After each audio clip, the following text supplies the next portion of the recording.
treat the ocean like a playground, but we forget that we are stepping into a hunting ground. Today, we have footage that will make you rethink every trip to the beach. A ghostly predator patrolling a sunken graveyard. A massive great white that decides to inspect a camera lens up close. A relaxing boat ride that ends in a violent capsize. And a diver in a metal cage who realizes that the bars might not be strong enough. Welcome to Seacam Encounters. Let's watch. Shipwrecks are creepy enough on their own. They are monuments to disaster. But when you add a prehistoric predator patrolling the ruins, the fear level goes off the charts. This footage was captured by deep-sea divers exploring a sunken structure. The water is murky, filled with particles that catch the light, making it hard to see more than a few feet ahead. As the diver pans his light across the rusting metal of the wreck, something moves in the shadows. Suddenly, a massive shape glides into the frame. It's a shark, moving with that effortless, ghostly silence that makes them so terrifying. It isn't swimming fast, it's drifting. It passes right next to the jagged metal edges of the sunken boat. Notice how it ignores the diver at first. This shark is likely using the wreck as a hunting ground, looking for fish hiding in the debris. But for the diver, this is a nightmare scenario. If the shark decides to attack, there is nowhere to go. The wreck creates a maze, trapping the human inside with the monster. The shark's gray skin blends perfectly with the gloom. It looks like a phantom. This footage reminds us that when ships go down, they become part of the shark's kingdom. Seeing a shark in the open water is one thing, but seeing one claiming a sunken ship feels like a warning from history. But sharks don't always stay in the shadows sometimes. They come right up to your face. We often wonder what a shark is thinking. Is it hungry? Is it angry?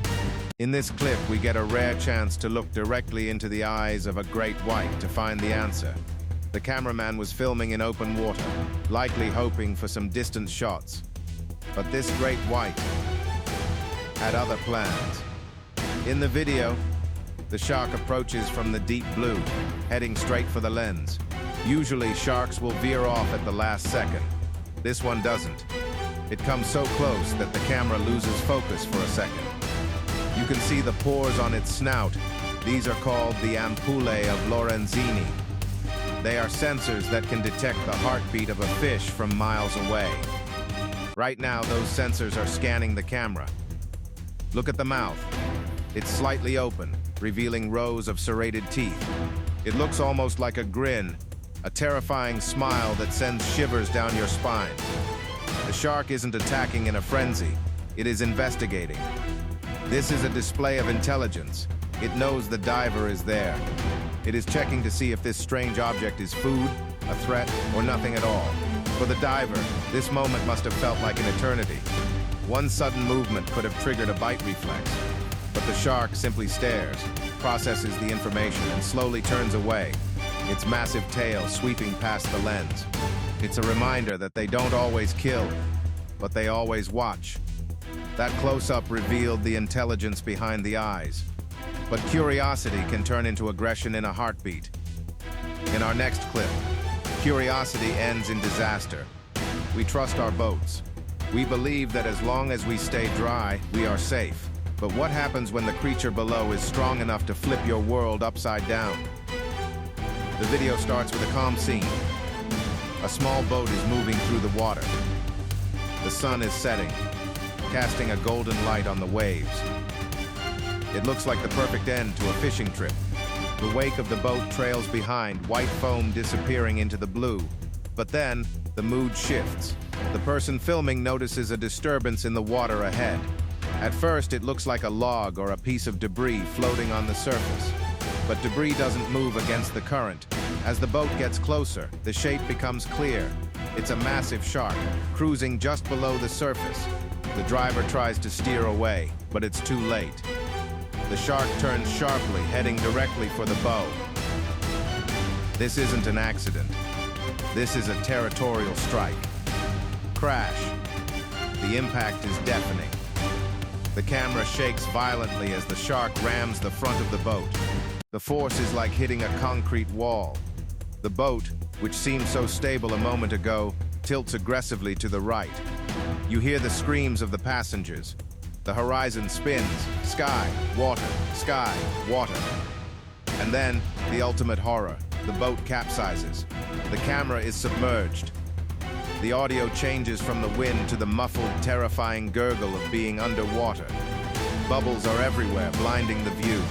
Through the chaos, you see the boat floating upside down above. And somewhere in that dark water, the shark is still there. The creature that just flipped a 500-pound vessel is now swimming among the people it threw into the water. Imagine the panic. You are wearing heavy clothes, your shoes are dragging you down, and you are frantically looking left, right, and down, trying to spot the gray shadow before it spots you. Every touch of seaweed feels like a bite. Every shadow looks like a fin. This footage is a brutal lesson in physics and biology. In the ocean, size matters, and we are not the heavyweights. Surviving a boat crash is hard enough. Surviving it with a shark waiting in the water is a miracle. But sometimes, the shark doesn't attack immediately. It prefers to stalk. There is a primal fear we all share, buried deep in our DNA. The fear of being hunted. On land, we can hide, we can climb trees, we can run. But in the ocean, there is nowhere to run. This next clip captures the terrifying patience of a predator that knows it has all the time in the world. This footage was likely captured from the deck of a large vessel or a high-flying drone, looking down into the endless blue. The water is deep, miles deep. It's that specific shade of dark navy blue that tells you the bottom is far, far away. At first glance, the ocean looks empty. Just rolling waves and sunlight reflecting off the surface. It looks peaceful. But then, your eye catches a movement. A massive silhouette is moving just beneath the surface. It's a shark, and judging by the scale of the waves crashing over its back, it is enormous, possibly 15 or 16 feet long. It isn't swimming in a straight line, it is circling. This behavior is known as patrolling. Sharks conserve energy by cruising at a slow, hypnotic pace. They use this technique to scan for weakness, injury, or isolation. The way it moves is terrifyingly graceful. The tail sways slowly, rhythmically, pushing tons of water with minimal effort. It looks peaceful, but make no mistake, it is a loaded weapon waiting for a trigger. The terrifying part of this clip is the visibility. You can see the shark clearly right now, its gray skin contrasting against the blue. But watch what happens when it dips just 5 feet deeper. It vanishes. The blue water swallows it whole. It is still there, but now it is invisible. This is the ocean's greatest magic trick, counter-shading. The shark's dark back blends with the deep water below, making it invisible from above. Imagine for a second that you are a swimmer in that water. Maybe you fell overboard, or maybe you are just taking a dip. You tread water, your legs dangling into the abyss. You look down, straining your eyes against the sun, and you see nothing, just blue. You think you are alone. You feel safe, but just 30 feet below your toes, in the layer of water where the light starts to fade, this massive creature is circling. It is looking up at you. It sees your silhouette perfectly framed against the bright surface sun. It is calculating. It is wondering if you are worth the energy. The videographer keeps the camera trained on the spot where the shark vanished. The tension is unbearable. Seconds turn into minutes. You find yourself holding your breath, waiting for the monster to reappear. Is it gone? Did it dive deep? Or is it right behind the boat? Then suddenly the dorsal fin breaks the surface again, cutting through the water like a serrated knife. It hasn't left. It was just waiting. It was watching the boat, watching the movement, studying the vibrations. This clip creates a profound feeling of dread because it highlights our biological blindness. We are land animals. We rely on sight. But in the ocean, sight is limited, deceptive, and often useless. The things that live here have senses we can't even comprehend. They can feel your heartbeat in the water.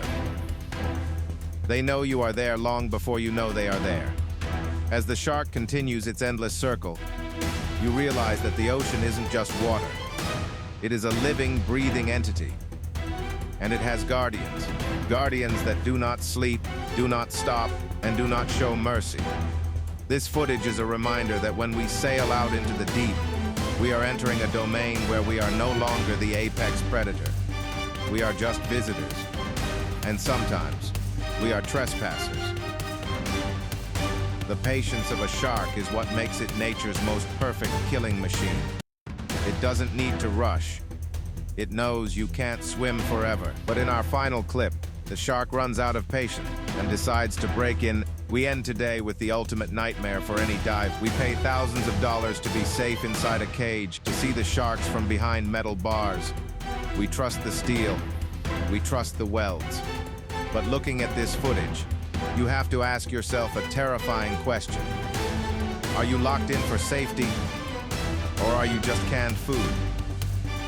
The setting is Guadalupe Island, Mexico, the holy grail of great white shark diving.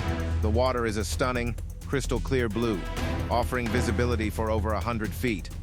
The diver is inside a suspended aluminum cage, breathing through a regulator, likely feeling a mix of excitement and security. Everything seems standard for a shark dive. Small fish dart around. The sun rays pierce through the water columns. But then, the atmosphere shifts. The small fish scatter. The water goes still. The main character has arrived. A great white shark, scarred and battle-worn, emerges from the blue haze. It is massive, a creature of pure muscle and instinct, easily the width of a small car. You can see the scratches on its nose, evidence of violent battles with seals and other sharks. At first, it swims parallel to the cage, showing off its size. The diver is likely in awe, filming the majestic creature. But then, the shark turns. It drops its pectoral fins. Its body posture changes. It swims directly toward the bars. This isn't a curiosity pass like we saw earlier. This is an investigation of structural integrity. Clang. The sound of the shark hitting the metal cage travels through the water faster than through air. It's a sickening metallic crunch that vibrates through the diver's bones. The shark has slammed its nose and body against the bars. The cage shakes violently, swinging on its chain like a pendulum, knocking the diver off balance. For a moment, pure panic sets in. Did the latch break? Did a bar bend? The shark thrashes its massive tail, creating a vortex of bubbles that blinds the camera. The diver is disoriented, spinning in a cloud of white foam. When the bubbles clear, the shark is still there, right next to the cage. Its eye, that black, bottomless pit, is staring right at the diver. It is less than 2 feet away. The shark begins to grind its body against the cage. You can hear the scraping sound of sandpaper skin against aluminum. It feels like the shark is looking for a weak point. Is there a loose door? Is there a gap wide enough for a snout? The diver is now huddled in the very center of the cage, trying to make himself as small as possible, keeping his hands and feet far away from the edges. This is the reality of cage diving that the travel brochures don't show you. You are in a small metal box, suspended over a bottomless abyss, and a creature that weighs as much as a truck is trying to get inside. For the next few minutes, the shark circles. It disappears into the blue, only to rush back, bluff charging the cage again and again. It's a psychological game. The shark knows the diver is trapped. It is testing the diver's nerves. This encounter drags on, minute after agonizing minute. The diver checks his air gauge. He is breathing too fast, burning through his oxygen supply. His heart is hammering against his wetsuit, but he can't signal to surface yet, not with the shark acting this aggressive. If they pull the cage up now, the shark might follow or attack the cable. He is stuck, waiting, hoping the metal holds. Eventually, after what feels like a lifetime, the shark loses interest. It slowly fades back into the deep blue, disappearing as ghost-like as it arrived. But the feeling of vulnerability stays. The diver realizes that the only reason he is alive right now is because the shark decided to leave, not because the cage was invincible. He wasn't a tourist observing nature. He was a specimen in a jar, being inspected by the landlord. That metallic sound of the shark hitting the cage is a sound that will echo in my nightmares tonight. It proves that the line between observer and victim is incredibly thin, and it can be crossed in a second. If you survived watching this video, make sure to hit that subscribe button for Seacam Encounters. We dive deep to bring you the scariest, most real footage from the ocean every single day. Do not forget to click the bell icon so you never miss a nightmare. Until next time, keep your feet out of the water.